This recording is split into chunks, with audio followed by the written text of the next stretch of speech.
Regreso el día de hoy. Gracias.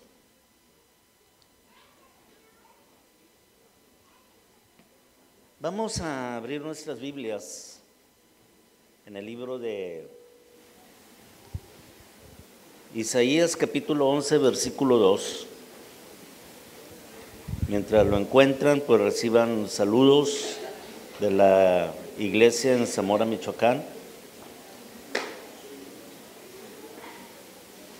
el cual pues hemos estado orando para que toda esta actividad realmente Dios la reciba como un grato olor, como una ofrenda especial, porque sé precisamente que se ha hecho con un gran esfuerzo y con mucho amor.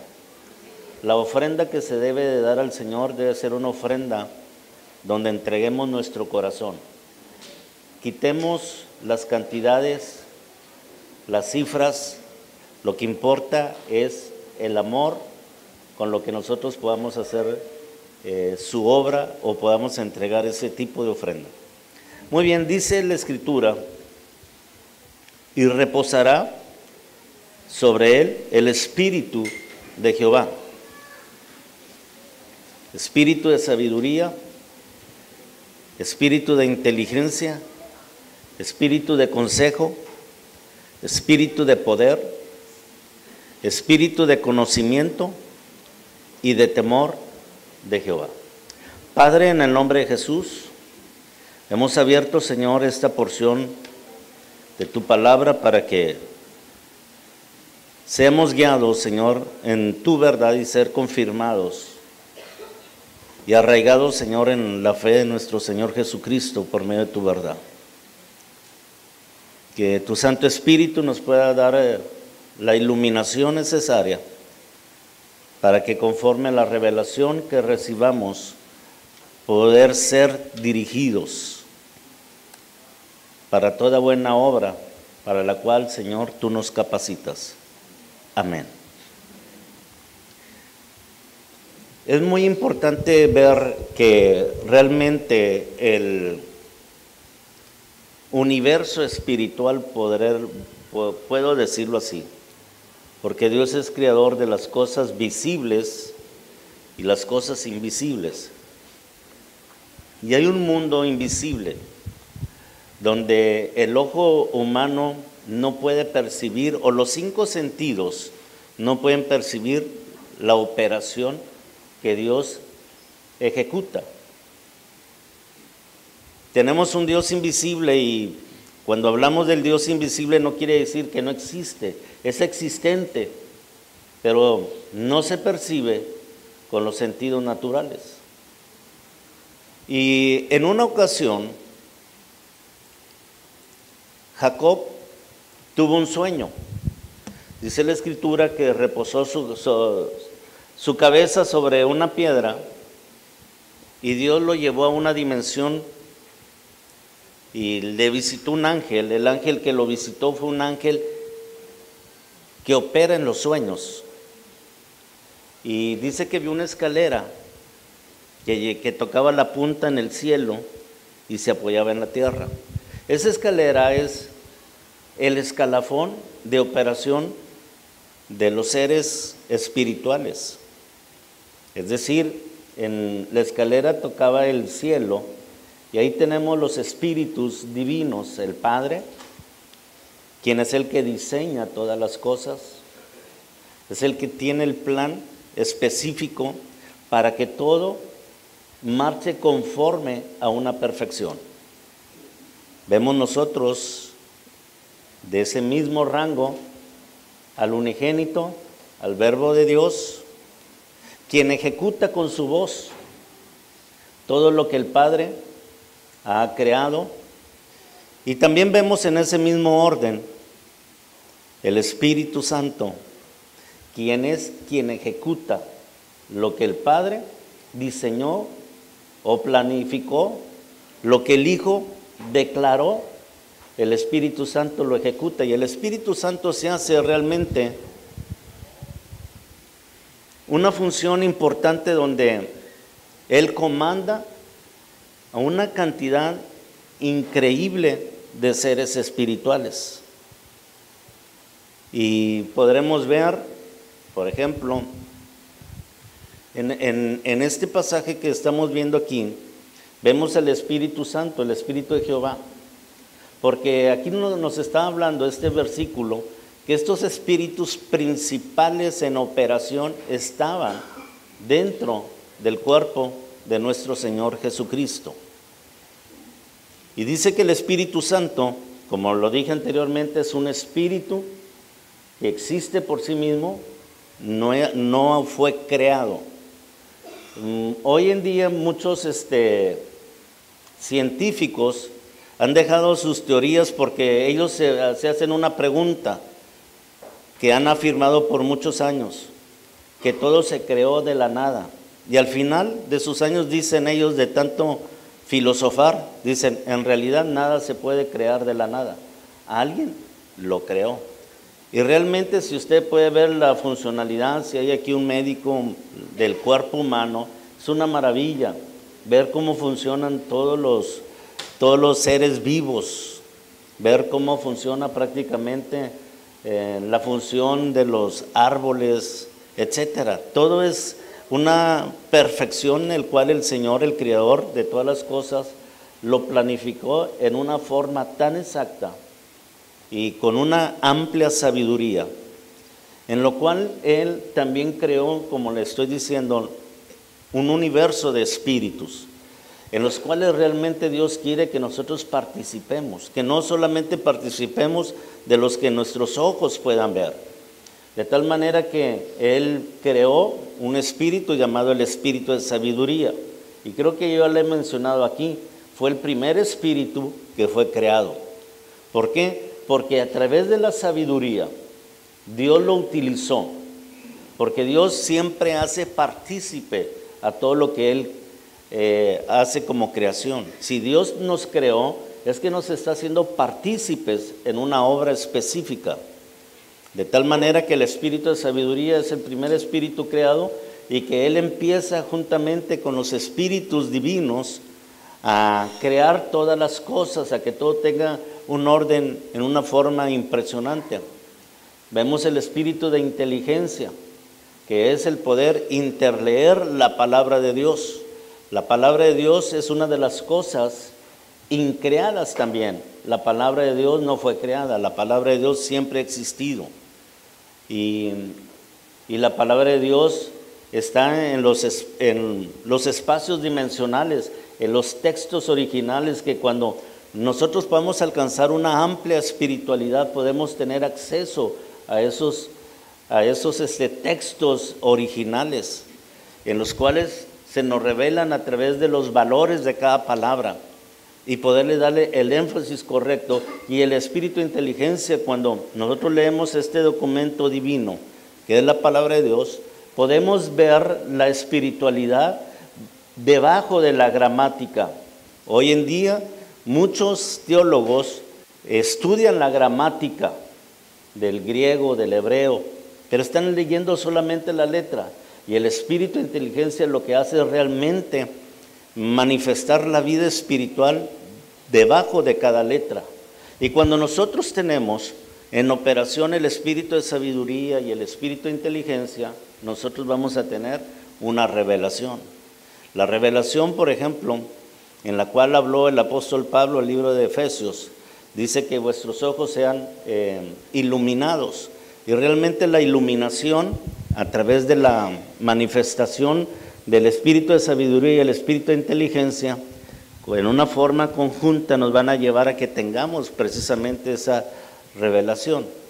El espíritu de consejo está implícito dentro de nosotros. Es lo que Dios estableció, en lo cual nosotros necesitamos descubrir el plan perfecto de Dios. En el consejo de Dios, realmente dice la Biblia que el consejo de Dios son como aguas profundas.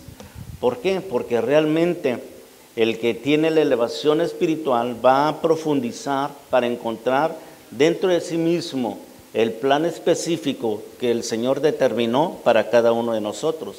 Y luego sigue el espíritu de poder. Este espíritu de poder no es, quiero darle el sentido correcto. El espíritu de poder tiene dos formas de interpretación. Casi la que nosotros conocemos simplemente es un espíritu para hacer milagros, para poder abrir el mar, para que caiga fuego del cielo, que pueda yo arrancar un árbol de la tierra y plantarlo en el mar. Todas esas cosas pueden existir.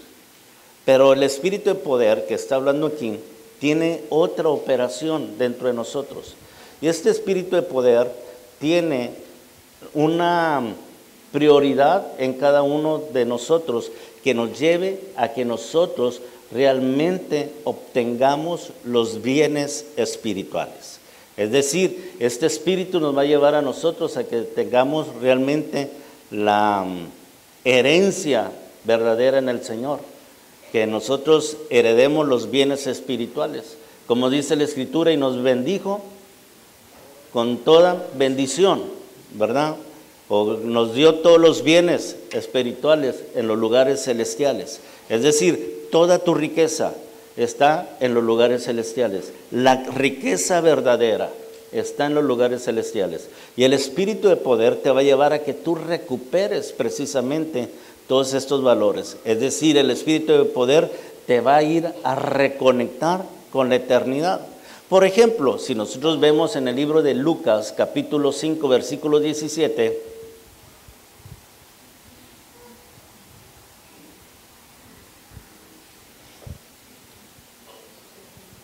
dice, aconteció un día que Jesús estaba enseñando y estaban sentados los fariseos, estaban los doctores de la ley, de los cuales habían venido de todas las aldeas de Galilea, de Judea y de Jerusalén. Es decir, las provincias y ciudades principales habían mandado sus delegaciones de los fariseos, los doctores de la ley, para poder juzgar lo que en Jesús estaba aconteciendo.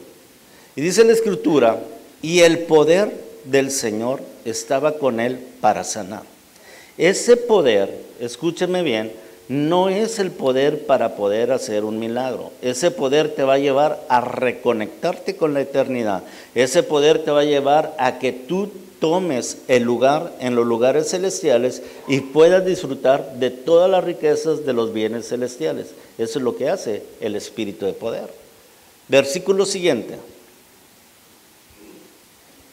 Sucedió que unos hombres traían en un lecho a un hombre que estaba paralítico y procuraban llevarle adentro y ponerle delante de él.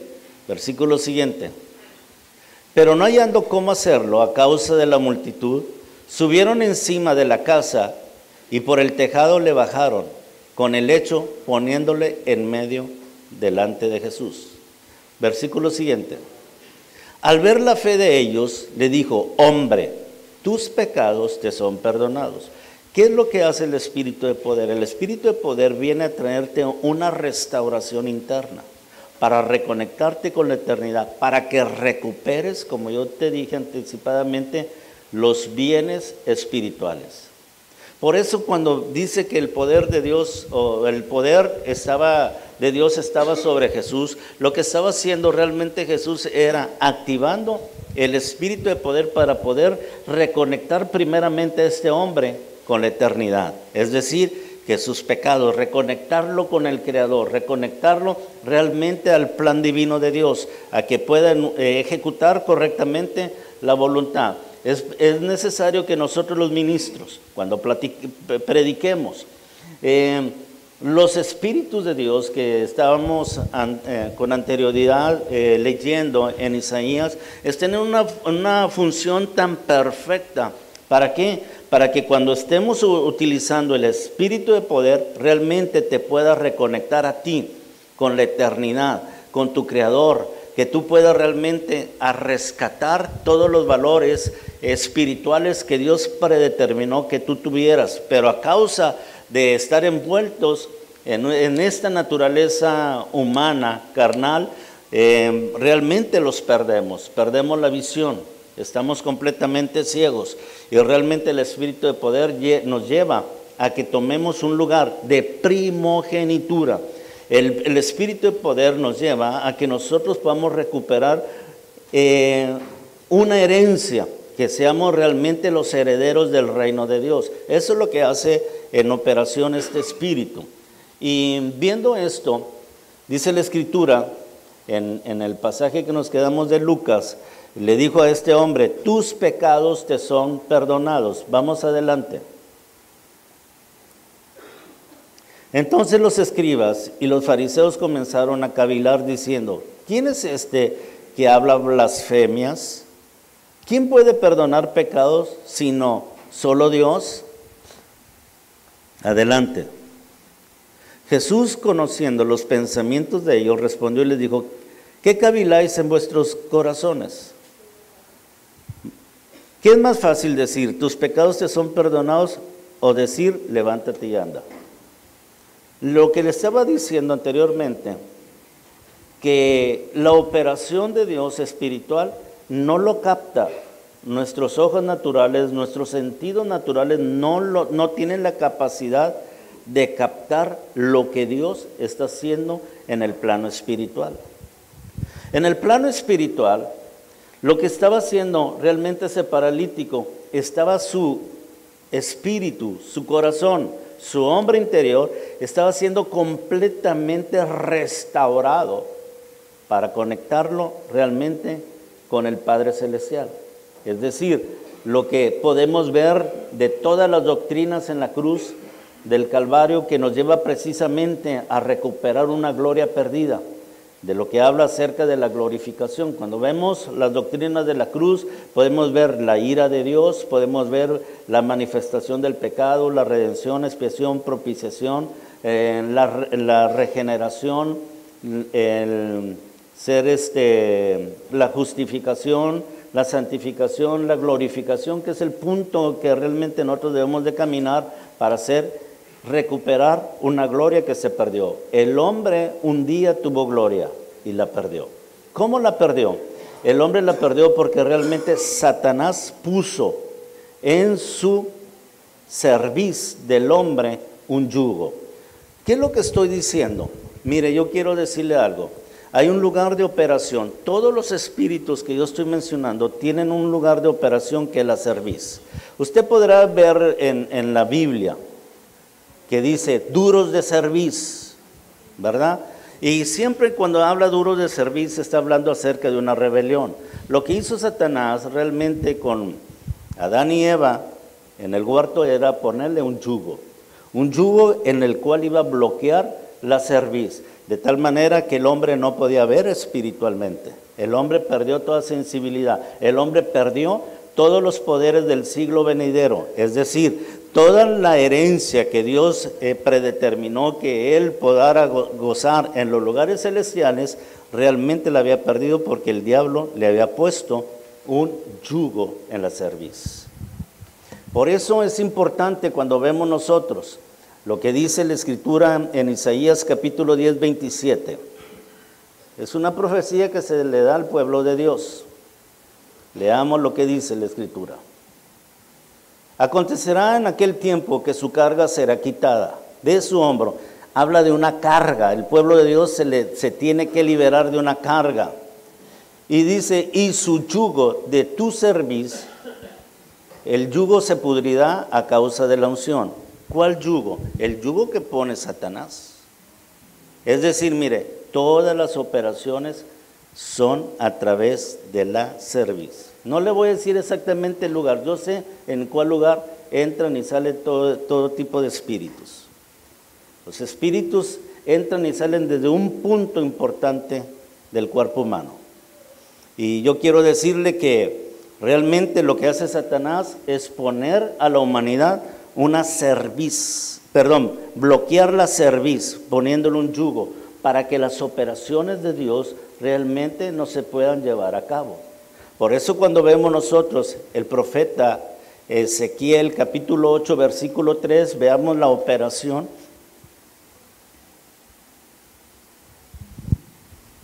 Miré y aquí una figura que parecía de hombre. Dice, A ver, 8:3. Aquella figura extendió la mano y me tomó entre las guedejas de mi cabeza. Los judíos tienen 2 churritos, así, esas son las guedejas. Y dice este profeta Ezequiel, dice que aquella mano se extendió sobre sus guedejas de mi cabeza y el Espíritu me alzó entre el cielo y la tierra. ¿De dónde sacaron a Ezequiel? Ezequiel está dentro de un cuerpo humano. Para poder sacar el espíritu del cuerpo humano, Dios hizo una operación de la cerviz, prácticamente lo sacó. ¿Para qué? Para mostrarle una visión. Yo se lo dije anteriormente, hay cosas que podemos aprender en un cuerpo vil. Este cuerpo es vil, pero hay enseñanzas que las tenemos que aprender fuera de este cuerpo. Como Pablo bien dijo, en el cuerpo o fuera del cuerpo, no sé. Pero yo fui llevado al paraíso, donde se me abrieron los pergaminos, donde me explicaron cosas que ahora es tan difícil para mí explicarlas, porque no me van a entender. ¿Por qué? ¿Por qué no se entienden? Porque estamos habitando en un cuerpo vil. Es por esa razón que no se entienden. Entonces yo quiero decirle, ¿por qué muchos cristianos realmente batallan tanto en la vida cristiana? Escucho pastores que dicen, ay, esta iglesia, ay, estos hermanitos, y y siempre se están quejando. Veo cristianos que no pueden dejar las cosas. Ayer me mandó una hermana un texto y me dice, hay un discípulo que tengo que se le hace tan difícil dejar la ira, que es muy iracundo, y que él cree en la Biblia y cree en esto y está convencido, pero que dice que tiene ráfagas de ira que no la puede controlar. ¿Qué me puede decir usted? Yo le dije, toda la obra de Dios es fácil. Escúchame bien. ¿Sabes que es fácil tú vivir sin un trabajo físico aquí en la tierra? Para muchos entrarían en una crisis. Pero nosotros estamos diseñados aún para no estar afanados con un trabajo físico en la tierra. ¿Sabes que tú puedes dejar cualquier adicción, cualquier vicio? Hay gente que está tan adicto, tan arraigado a pecados que no los pueden dejar. ¿Y sabes por qué? Porque dicen, está difícil. Está difícil amar a tu semejante. ¿Por qué el cristiano dice que está difícil las cosas del Señor? Veamos lo que dice Mateo capítulo 11, versículo 30. Porque mi yugo es fácil y ligera mi carga. ¿Cómo es el yugo del Señor? Es decir, el día que tú te propongas renunciar al yugo que Satanás te puso, Satanás te vendió una verdad distorsionada. ¿Por qué cree que cuando una persona viene a Cristo, como que todo el mundo se le viene en contra? Sus amigos no le hablan, los compañeros del trabajo no le hablan, ya si es vendedor ya no vende, y dicen, ay, estaba mejor en el mundo. ¿Por qué cree usted? Cuando realmente debe ser lo contrario. ¿Sabe por qué? Porque todavía está arraigado al yugo que tiene puesto por Satanás. No hay operación de Dios. Porque el día que realmente tú dejes que el Señor deje libre tu yugo y que Él opere, en vez de estar operando los espíritus del maligno o bloqueando, realmente sea abierta la puerta de manifestación y venga un vasto universo de recursos espirituales. Yo le estoy mencionando solamente uno, el espíritu del poder, pero le podía hablar hoy de otro tipo de espíritu que también nos lleva a que nosotros alcancemos una perfección. Ahorita le estoy hablando acerca mire, es como una introducción al espíritu de poder que te lleva a que recuperes la herencia en Cristo en los lugares celestiales. Y te puedo hablar de otro espíritu que te va a ayudar a perfeccionarte. Los que cuando dejemos que opere el otro espíritu, a que te perfeccione, no solamente te va a perfeccionar, sino te va a abrir las puertas de las plataformas para que tú entiendas lo que un hombre común no puede entender. Dios nos ha dado un vasto universo. Mire, hay un espíritu que se llama el espíritu de profecía. El espíritu de profecía tiene una función. específica, que hoy oigo los profetas o maestros profetas, yo digo, realmente no conocen la función de lo que hace el espíritu de profecía. Vemos nosotros, por ejemplo, los ancianos, 24 ancianos. Cada anciano tiene una función específica, no están puestos nomás porque sí. Vemos los 4 seres vivientes, el rostro de león, rostro de águila, rostro de hombre, rostro de buey, etcétera. Nosotros podemos ver que cada ser viviente tiene una función. Vemos nosotros, por ejemplo, Melquisedec. Muchos creen que Melquisedec es Jesucristo mismo, y en realidad es un espíritu que hace como una faceta de Jesús como sacerdote. Pero quiero decirle que ese espíritu es uno de los espíritus de alto rango, Melquisedec. Tiene corona. Todos los espíritus que tienen corona son los más cercanos, que están realmente al trono, están tan cercas a los espíritus divinos, es lo más cercano. Y es tan importante realmente, por ejemplo, que Melquisedec pudiera realmente entre nosotros estar operando. Pero él opera realmente, ¿sabe qué? Para levantar el diezmo de la tierra. Y el día que nosotros tengamos la profundidad de lo que realmente tenemos que entregar al Señor como diezmo, no es una cantidad del diezmo. Quiero que entiendas, no es un mandato lo que tú tienes que diezmar, porque yo puedo decirle, los fariseos diezmaban, y diezmaban, eran tan estrictos, que diezmaban el comino, la menta, y tenían sus hortalizas en sus patios, y contaban las hojitas, y eran tan exactos que cada hojita la traían de diezmo, era exacto. Pero ¿qué hacían ellos? Cumplían un mandamiento, y no era por cumplir un mandato.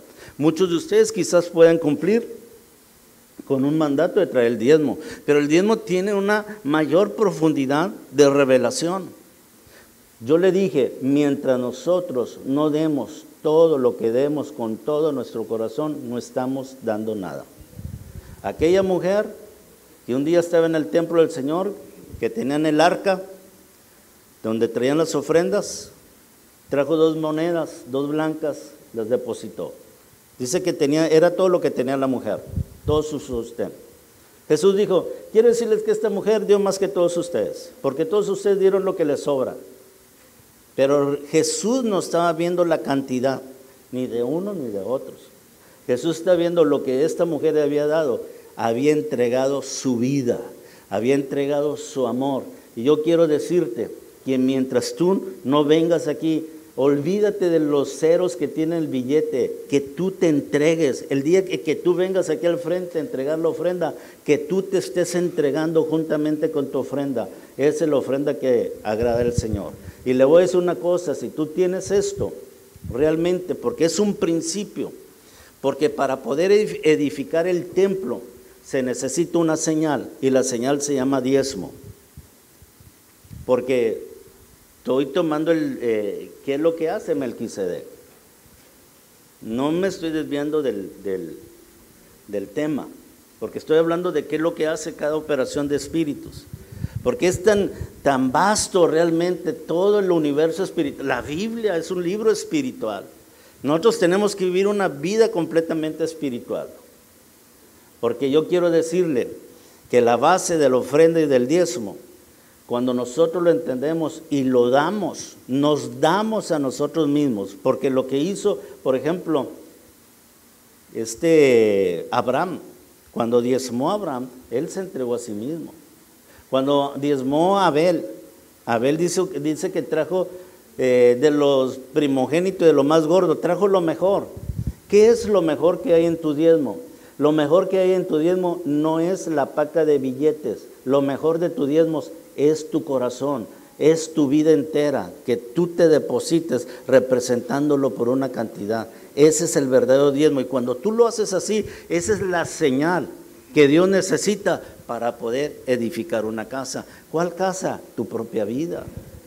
Porque cuando tú das el diezmo, así, yo te voy a decir una cosa, pronto se aparecerá Melquisedec a recoger tu diezmo personalmente en la tierra. Y hablo de tu diezmo, dándole lo mejor de lo tuyo. Porque quiero decirle, Siempre que va a edificar o restaurar una vida al Señor, se necesita el diezmo. Esa es una señal. Por ejemplo, Adán y Eva se les puso un yugo, cayeron. Pero ustedes ven en el capítulo 3, por el versículo 21 o 23, dice que el Señor los vistió con vestiduras de pieles. ¿Y de quiénes eran esas pieles? Eran de ovejas. ¿Y quién era el dueño de las ovejas? Dios. Dios entregó una ofrenda para poder restaurar al hombre. Vemos nosotros, por ejemplo, a través de toda la palabra del Señor, la misma experiencia que tuvo Jacob. Jacob dijo lo siguiente: si tú fueres conmigo y me dieres pan y vestido para vestir, y si yo regresara a la casa de mi padre, etcétera, dice, y yo pondré esta señal, dice, y el diezmo de todo te daré. ¿Qué es lo que estaba haciendo? Porque la piedra en la que estaba recostada la cabeza dijo, esto es realmente puerta del cielo. Era la iglesia como puerta del cielo. Y quiero decirle que si nosotros realmente no traemos esa señal, el espíritu de Melquisedec no puede aparecer. Vemos nosotros en cierta forma que es tan profundo. A lo mejor voy a tomar más tiempo, no sé si más al rato, mañana, para hablar de lo, pero no mañana, la otra ocasión, perdón. Cuando vuelva, porque es tan importante, y le voy a decir una cosa, que cuando nosotros estamos entregándonos como diezmo, Dios mismo nos va a instruir, Dios mismo nos va a presentar sus caminos, y ahí no podemos errar. ¿Por qué tanto cristiano cae realmente en derrota? Número uno, porque su cerviz tiene el yugo de Satán, se le hace todo difícil. Al que tiene el yugo de Cristo, todo es fácil. Siempre dice, amén, yo voy. Oye, y yo esto, y lo puedes mandar a cualquier parte del mundo y él va, y él viene. Se lo digo por experiencia, porque yo hace poco fui a hacer una misión a Argentina, y yo le estaba platicando al pastor, yo me sentía en condiciones de no ir. Yo sabía que fui a Argentina, a una misión, a visitar a un muchacho menor de edad, a un joven, a un solo joven.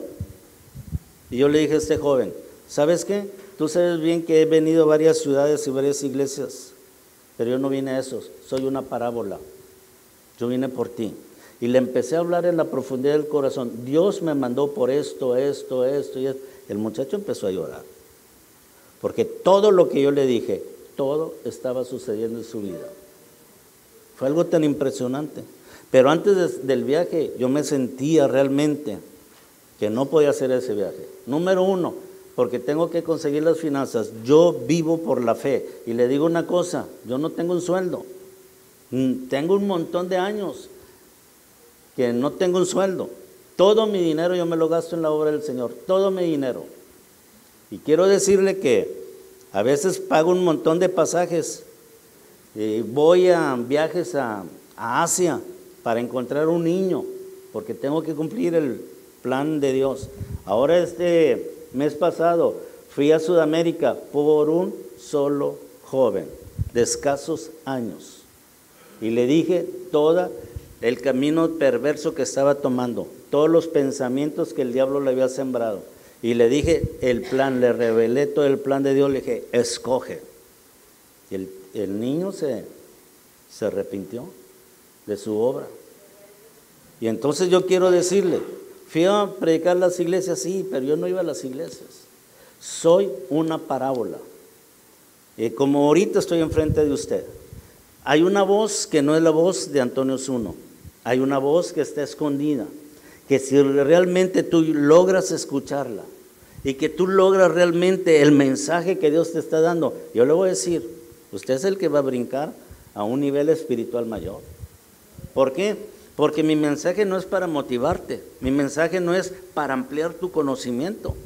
Mi mensaje es para que tú puedas realmente, que tu espíritu reaccione y pueda escuchar realmente la voz de Dios y tú puedas actuar de una forma tan correcta. La obra de Dios es fácil. Y yo dije, y aunque me muera, yo tengo que cumplir el plan de Dios. Y fui y regresé. Entonces yo quiero manifestarle esto, que tenemos todo un recurso tan importante para manifestar la obra de Dios. Veamos lo que dice Efesios capítulo 1, versículos 19 y 20.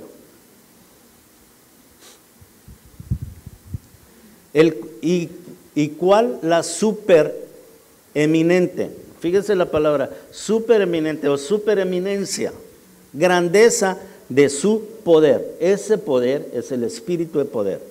Para con nosotros, los que creemos, según la operación del poder de su fuerza, versículo siguiente, la cual operó en Cristo, resucitándole de los muertos y sentándole a la diestra en los lugares celestiales. ¿Qué te hace este espíritu de poder? Este espíritu de poder te sienta en lugares celestiales. Este espíritu te lleva a que recuperes toda la herencia que tiene un primogénito, porque si usted sabe la ley del primogénito es el que tenía la gran parte de la herencia de los hijos, es el que tenía la herencia del primogénito, y lo que hace este espíritu nos hace primogénitos. Vea lo que dice el libro de Hebreos capítulo 11:28 o 12:28.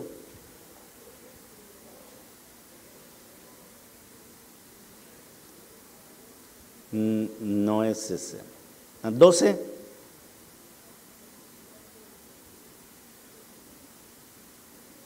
A ver, ahorita le voy a decir cuál es. Dice así, a la congregación de los primogénitos, a los espíritus. ¿12 qué? 12:23. Vamos al 23. A la congregación de los primogénitos. ¿Cuál es la congregación?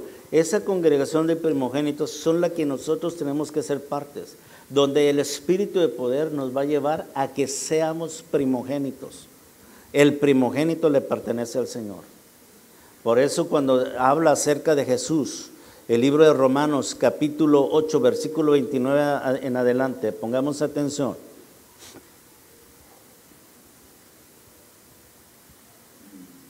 Porque a los que antes conoció también los predestinó, para que fuesen hechos conforme a la imagen de su Hijo, para que Él sea el primogénito entre muchos primogénitos.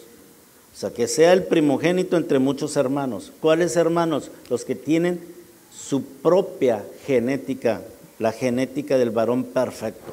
Entonces, nosotros debemos de entender correctamente que el espíritu de poder hace realmente que recuperemos todos los bienes espirituales. Ahora, si por ejemplo le pudiese hacer mención de lo que dice el libro de Hechos, capítulo 10, 38. Como Dios ungió con el Espíritu Santo y con poder a Jesús de Nazaret, y como éste anduvo haciendo bienes o entregando bienes y sanando todos los oprimidos por el diablo, porque Dios estaba con él. Si usted analiza correctamente este versículo tiene la manifestación, por ejemplo, del poder en las dos dimensiones que yo le hablé al principio. Primera, para recuperar los bienes. Segunda, para la manifestación de poder que nosotros necesitamos aquí en la tierra. Pero quiero decirle, realmente no vamos a poder ver el poder real de Dios si primero no restauramos o no llevamos a la persona a que lleve a un estado de primogénito. Cuando lo llevamos a un estado de primogénito, quiero decirle que Dios en su bondad puede hacer cualquier operación externa del cuerpo celestial, es decir, en el cuerpo terrenal. Cuando vemos nosotros la palabra en Efesios 1:3, leamos. Bendito sea el Dios y Padre de nuestro Señor Jesucristo, que nos bendijo con toda bendición en lugares celestiales. Es decir, nos dio sus bienes espirituales en los lugares celestiales. Veamos ahora, para mencionarle superficialmente, porque le digo que este tema realmente es profundo. Veamos lo que dice el libro de Primera de Juan, capítulo 2. Vamos a ver otra operación de otro espíritu, un espíritu que nos va a llevar a perfeccionar nuestras propias vidas.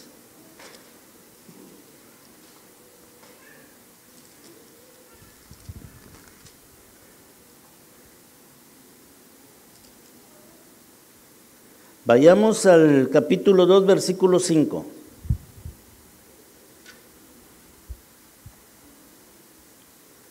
Pero el que guarda su palabra, en este verdaderamente el amor de Dios se ha perfeccionado. Por esto sabemos que estamos en Él. Le voy a hablar superficialmente del espíritu de amor. El espíritu de amor, su operación principal es perfeccionar nuestra vida. En segunda operación que tiene que hacer el espíritu de amor es a llevarnos para que se abran las plataformas de poder entender lo que el hombre natural no puede comprender. Entonces aquí vemos, por ejemplo, la primera operación. Dice el amor de Dios se ha perfeccionado. Por esto sabemos que estamos en Él. En el capítulo número 4, versículo 12. Nadie ha visto jamás a Dios. Si nos amamos unos a otros, Dios permanece en nosotros y su amor se ha perfeccionado en nosotros. Aquí habla otra vez de la operación del Espíritu de amor que hace la perfección en nosotros. ¿Por qué? Porque quiero decirle, nadie ha visto a Dios. El máximo galardón que nosotros vamos a tener es que vamos a ver un día todos juntos a Dios tal y como Él es. Lo que conocemos de Dios por medio de las Escrituras, simplemente lo conocemos por figuras y sombras, pero un día lo vamos a conocer realmente, como Él es verdaderamente.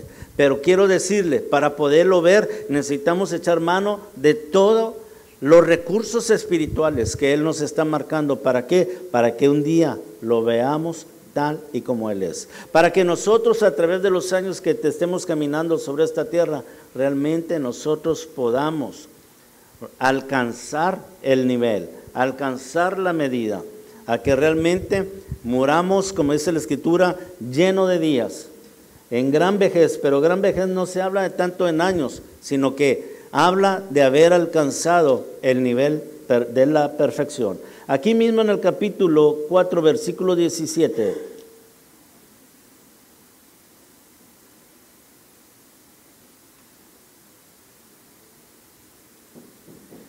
En esto se ha perfeccionado el amor en nosotros. Ahí está otra vez el amor haciendo su función de perfección. Para que tengamos confianza en el día del juicio. ¿Por qué cree que mucha gente tiene miedo a morirse? Porque sabe que todos nosotros un día vamos a compadecer ante el día del juicio. Todos. Todos vamos a rendir cuenta. Nadie nos vamos a escapar. Entonces, ¿por qué la gente tiene miedo a morirse? Porque sabe un día que va ante el tribunal del Señor. Una vez un hermano en Cristo me dijo, no, qué tremenda experiencia viví en Estados Unidos. Hice una violación de la ley, me mandaron a corte y así como en las películas había gente y el señor de negro con el martillito, dice. Y dice, y me empezaron a acusar la falta mía. Y dice, y agarró el martillito el juez y golpeó así, se declara culpable. Dice, esa palabra culpable lo oí como un eco eterno, culpable, habla. Dice, parece que todo se me cayó así. Y luego llegaron los policías y me esposaron ya a la cárcel. Fíjense lo que decía ese hombre, sentí tan feo tan horrible ese momento. Y yo le digo, ¿y qué será? El juicio del Señor. Pero ahora le digo una cosa, si usted es perfeccionado con el amor, ¿cómo va a estar delante del juicio? Confiado. Entonces, ¿sirve el espíritu del amor o no sirve? Claro que sirve. ¿Sirve el espíritu de poder o no sirve? ¿Sirve, hace su verdadera función el espíritu de sabiduría, sí o no? El espíritu de inteligencia. Mire, le digo una cosa, realmente no tenemos excusa para que vivamos una vida de derrota. Dios nos ha dado todos los recursos para que vivamos simplemente de gloria en gloria, de victoria en victoria, como dice la palabra del Señor. Ahora, leamos nuevamente este versículo. En esto se ha perfeccionado el amor en nosotros, para que tengamos confianza en el día del juicio. Pues como Él es, así somos en este mundo. Versículo siguiente. En el amor no hay temor, sino que el perfecto amor echa fuera el temor. Aquí hay dos espíritus, el espíritu del amor y el espíritu de temor. Quien vence es el espíritu de amor. Es decir, el espíritu de amor nadie lo puede vencer. Nadie, no hay ninguna cosa creada. La muerte no lo puede vencer. Ni lo alto, ni lo bajo, ni principado, ni potestad. No hay ángel, no hay nada. Nada. ¿Sabes? Lo único que puede romper con el espíritu del amor es nuestra propia insensatez, nuestra estupidez. Nosotros podemos cortar con el amor de Dios. Y yo quiero decirle que cuando uno corta con el amor de Dios, realmente está completamente perdido. Porque donde Dios es amor y donde no hay amor, realmente va a estar la operación de lo que dice ahí, espíritu de temor. ¿Por qué cree que mucha gente siempre tiene temor? Porque no se ha perfeccionado el espíritu de amor. ¿Por qué? Porque todavía tiene el yugo que ha puesto Satanás. Por eso se le hace tan difícil vivir en la dimensión de la victoria en Cristo Jesús. Por eso siempre está viviendo de lo que dice la noticia, que si el dólar sube, el dólar baja, que si va a haber trabajo, me van a haber trabajo, que si soy del PRI y ahora es Morena y me van a correr de mi chamba y me voy a quedar. No se preocupe, esas cosas son terrenales, hermano. Usted, quiero decirle, usted es un hijo de Dios, dotado por el Espíritu Santo, y todas las creaciones espirituales que Dios ha hecho en favor de nosotros, de los que vamos a heredar una salvación grande. Por eso no podemos estar viviendo realmente como una actitud de cualquier mundano. Las preocupaciones son para el mundano, no son para nosotros. Para nosotros debemos de vivir en la victoria del Señor. Nosotros debemos de vivir realmente creyéndole al Señor. Mire, ¿sabe qué quiere decir la palabra gentil? La palabra gentil quiere decir genética de la tierra. Eso quiere decir la palabra gentil. La Biblia se trata del gran Dios y de la gran nación. La gran nación es Israel. ¿Quién es Israel? Los que tienen la corona. Aquellos, no hablo de un Israel terrenal. Estoy hablando del Israel, del verdadero israelita. El verdadero israelita es el que tiene la corona, es el que actuó el espíritu de poder para que recupere la herencia, para que sea un heredero, un rey, un príncipe heredero. Eso es lo que hace el espíritu de poder. Entonces somos reyes. Y ahora entendamos esto. Cuando habla de las naciones, está hablando de los gentiles. Los gentiles es genética terrestre, genética caída. Miren, esto es algo tremendo, porque muchos comportamientos de una genética caída están en muchos cristianos. Vayamos a lo que dice Mateo capítulo 6, versículo 31. No te afanes, no te preocupes. Eso es lo que quiere decir. No te afanes diciendo, ¿qué voy a comer? No te preocupes, ¿qué voy a beber? No te preocupes, ¿qué voy a vestir? No te preocupes, que si el dólar, que si el trabajo, que si la empresa funciona o no funciona. No te preocupes. Versículo siguiente. Porque los gentiles, la genética terrestre, busca todas estas cosas. Pero vuestro Padre Celestial sabe qué tienes tú de necesidad y de todas estas cosas. Versículo siguiente. Mas buscad primeramente el reino de Dios. ¿Y cómo voy a buscar el reino de Dios? El reino de Dios es, tengo que recuperar una corona, tengo que recuperar una gloria que el hombre perdió. Tengo que recuperar los bienes del siglo venidero en este tiempo. Tengo que recuperar todas las bendiciones en los lugares celestiales. Tengo que recuperar una posición. Tengo que recuperar una mentalidad. Tengo que despojarme de una verdad distorsionada que el diablo me vendió. Debo de caminar por esta tierra realmente con la mentalidad de un verdadero hijo de Dios, no simplemente como un cristiano, porque cuando hablamos cristiano, soy cristiano es como el nombre tan rebajado, porque de ser cristiano a ser un verdadero hijo de Dios hay una gran diferencia. Y el verdadero hijo de Dios, quiero decirle, es el que recuperó la genética. Y por eso realmente podemos decir que no nos preocupamos de las cosas que van a pasar. Mire, yo cuando iba a otras iglesias que me invitaban a predicar, ¿sabe qué me decían los pastores? Motívalos a dar. ¿Sabe por qué? Porque estaban preocupados que la gente no daba. ¿Se acuerda cuando hubo la influenza porcina? Hubo un decreto, prohibido los estadios de fútbol, el box, el cine, las iglesias. ¿Y sabe qué mandaban los pastores así por internet? Manden sus diezmos por tarjeta de crédito, hagan sus depósitos aquí. Estaban preocupados en el dinero, en vez de estar orando porque no se contagiara ningún hermano. Entonces, ¿qué comportamiento tiene el pastor? El comportamiento del pastor tiene un comportamiento de un gentil. ¿Sabe lo que dice la Escritura? Jesús dice en la Escritura que él iba a caer en manos de gentiles. ¿Y sabe en manos de quién cayó? Del sumos sacerdotes, Anás y Caifás. Y todo el séquito de fariseos, de religiosos. ¿Sabes cómo los mencionó la Biblia? Gentiles. ¿Y cómo es posible que un tipo como un fariseo que guardaba 613 mandamientos, Dios le haya hecho gentil? Y lo mismo yo le digo, ¿cuántos cristianos hay hoy en día que son gentiles? ¿Por qué? Porque tienen el comportamiento de gentil.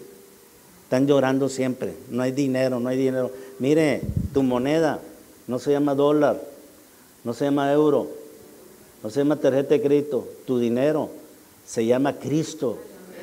Haz de cuenta, tú nunca vas a estar en crisis, tú siempre vas a estar en Cristo.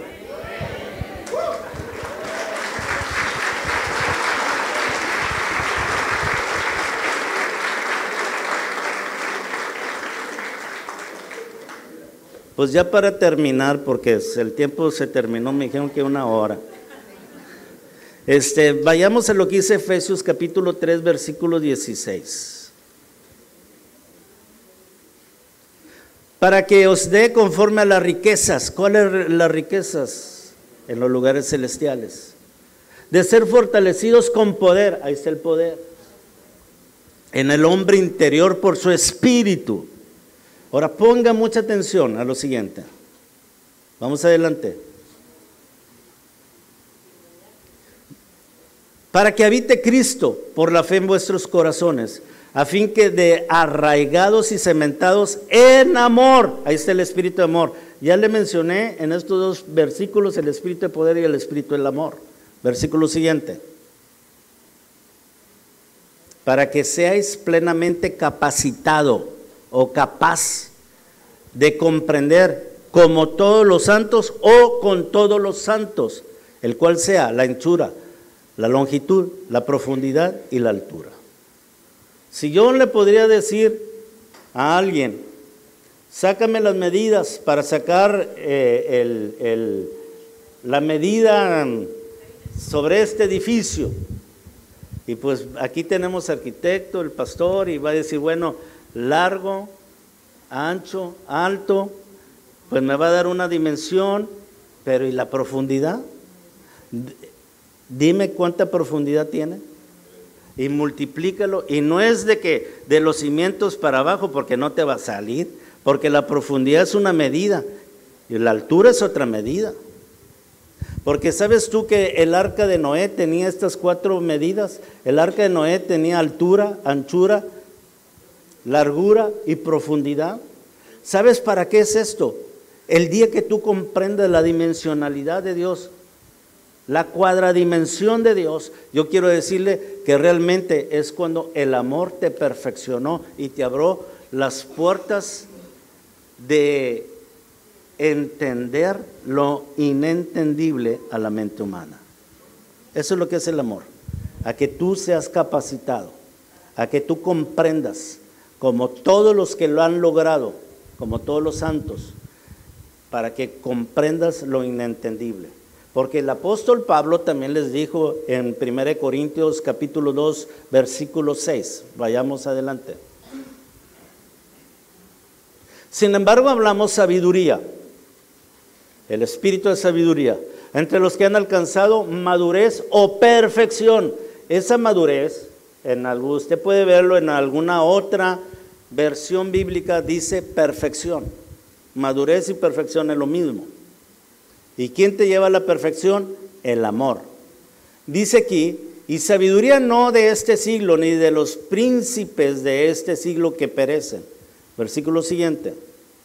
Mas hablamos de la sabiduría de Dios en misterio. La sabiduría de Dios que está oculta, la cual Dios predestinó antes de los siglos para nuestra gloria. Versículo siguiente. La que ninguno de los principales o príncipes de este siglo conoció, porque si lo hubieran conocido, nunca hubieran crucificado al Señor de gloria. Versículo siguiente. Antes bien, como está escrito, cosas que ojo no vio, ni oído yo, ni han subido de corazón de hombre, son las que Dios ha preparado para los que el amor los perfeccionó, por eso aman.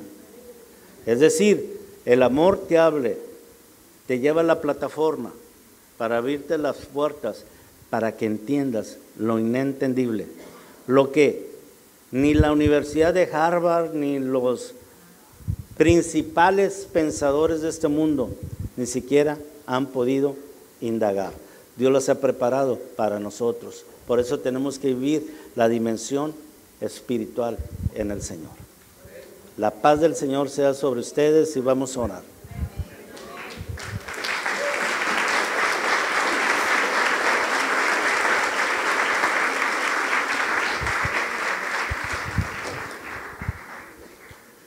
Póngase de pie, por favor.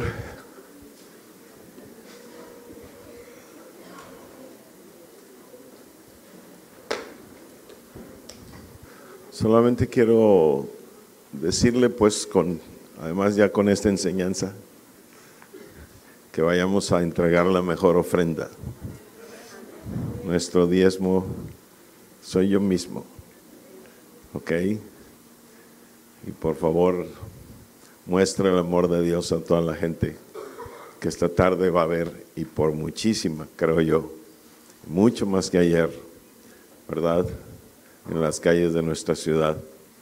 También quiero pedirle, ya lo mencionó Pepe, pero es bien importante, mi amado, fíjese bien, que usted y yo colaboremos en el desmontar todo el desfile. El desfile no termina hoy realmente. Nos hemos dado a la tarea de una meta de 4 días todavía para poder desmontar todo.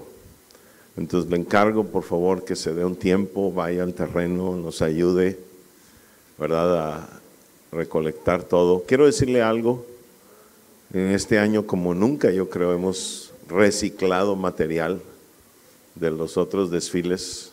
De repente, usted no se dio cuenta, pero por ejemplo el carro de jóvenes, cuando llegó la plataforma esa donde iban a estar iban a montar todo en el carro de jóvenes, usted debería haber visto qué plataforma llegó. Eran puros fierros y no había nada de piso. Y dijimos, Dios mío, ¿qué vamos a hacer aquí? Y faltaba un día nada más para hacer todo. Y comenzamos a decir, bueno, compramos material. Y resulta que en la oficina había hojas de triplay guardadas de otros desfiles. ¿Me explico? Mire, cada hoja de AAA vale 500 pesos. Entonces, si usted nada más dice 12 hojas de AAA, ¿cuánto es de dinero? 6,000 pesos, nada más para ponerle un piso que ni se va a ver, porque nada más está para sostenernos, ¿verdad? Pero comenzamos a sacar material y todo salía de lo reciclado. Y salían más pedazos, ¿verdad? Y más hojas. Y gracias a Dios ahorramos mucho dinero en material reciclado. Por eso es bien importante también lo que hacemos al momento de desmontar. ¿Cuántos me están escuchando? Y el desmontar no nomás es decir voy a bajar todo y a tirar toda la basura. No, se clasifica, se cataloga. ¿Ok? Esas estructuras que usted vio se hicieron así pieza por pieza, ¿verdad? Vamos a guardarlas igual, pieza por pieza, para que queden bien guardadas y cuando las reutilicemos, poder saber dónde están, ¿ok? Y cómo completar otra vez lo que ya se hizo. Así es que le encargo mucho, ¿verdad? Va a ser un desmontaje con mucho cuidado, para poder reciclar todo y reutilizar también, ¿ok? Déjenme bendecirlo. Tómense de la mano, por favor.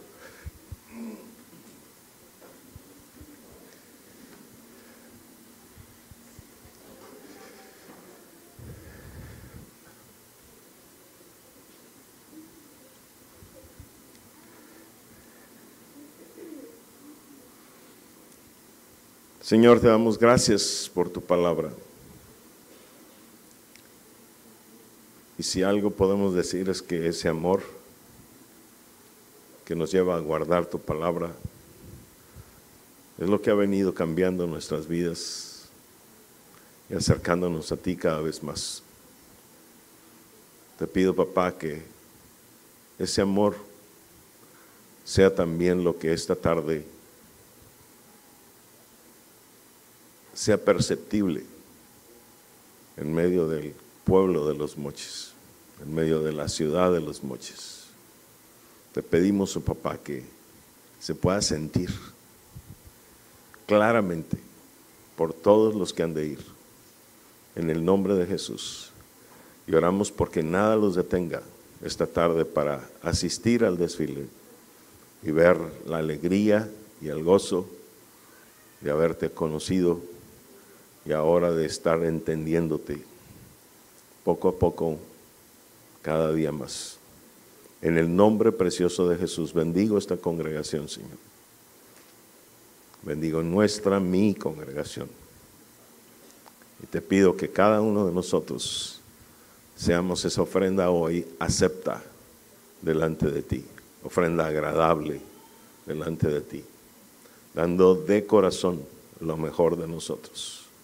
En el nombre precioso de Jesús, te damos las gracias.